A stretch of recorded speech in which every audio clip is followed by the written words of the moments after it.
I think it's important to have a day where we acknowledge that there is a deficiency, in particular in the gender equality area, and we celebrate and reflect on Women's Day and what more can be done by all of us in society.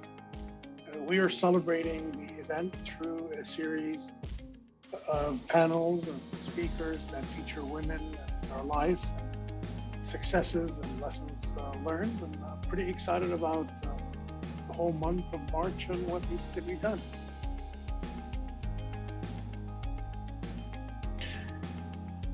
The 2022 theme about hashtag break the bias, I believe addresses a fundamental problem, but what we need to do is the subtle biases where we're not really sure we're committing any biases or prejudices. And those are the worst kind of biases because they become implicit. We need to break that in our communities and our workplace. For example, I don't think when a male gets interviewed, does anybody wonder, will they be going on paternity leave? I think it's always something when a young female comes in. We got to stop that kind of bias. The next thing is we need to support with role models because there's biases that start at the home. Males can go on and become whatever they want.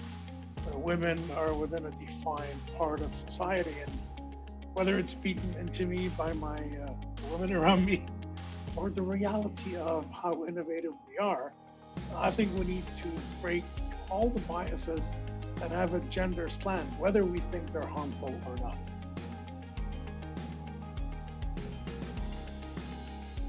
I think we're all the child of our community and our experiences, so it's tough to talk about one woman in my life.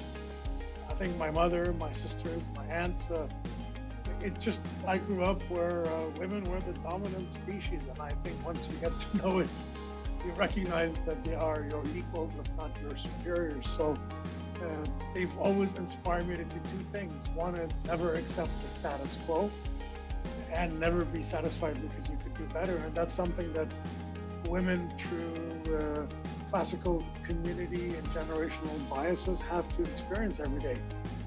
Men don't so much, so they taught me that. Never accept the status quo and the fact you can always do better. Looking at women from history, I'd say my idol would be Marie Curie.